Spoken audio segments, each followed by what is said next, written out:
I'd like to bring in Phil Robertson now. He's the Deputy Director of the Asia Division of Human Rights Watch.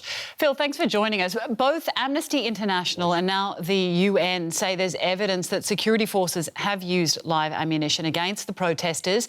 What's your organisation finding? And are we talking about isolated incidents, or is this a sort of a systematic? Well, in the case of Naypyidaw that your report contained, it's clear that that was an instance where live ammunition was used. That constituted a illegal, lethal force. We have condemned that. But we have also seen other cases where the police are firing in the air. There's been use of rubber bullets. There has been allegations that we are still investigating of other instances of live fire.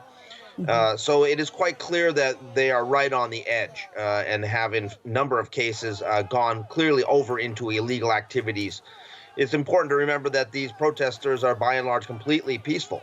And so the actions by the police are to be condemned. Now, there are, of course, fresh protests, ongoing protests today demanding the release of Aung San Suu Kyi, among other things. How worried are you for the safety of the demonstrators? Well, the demonstrators so far have been very well organized. They have been creative. They've been intense, but certainly involved in a peaceful protest.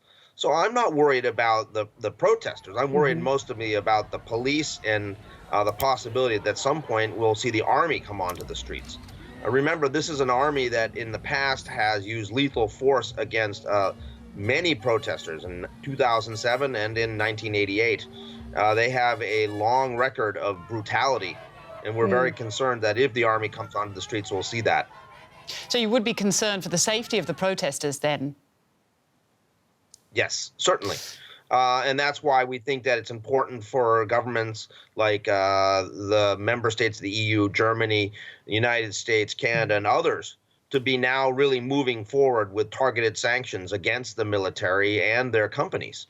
They have to recognize that they will pay a very high cost if indeed they do move forward with a larger crackdown. Indeed. Now, Phil, we've also heard that Facebook is also getting involved now. The company says it will restrict the distribution of content and profiles posted by Myanmar's military. Could this have an impact on the course of events going forward, do you think? Well, I think that there is been an effort by the social media companies to try to stop the military from using its coordinated inauthentic behavior networks to try to propagandize on their platform. But let's remember that Facebook is currently blocked in Myanmar, as is Twitter and Instagram. People are having to use VPNs to get to those programs. And we're concerned that a new cybersecurity law that is coming down the pike will be something that will be used to really restrict people's use of the internet. All right, Phil Robertson from the Human Rights Watch, thanks very much for your time. Thank you.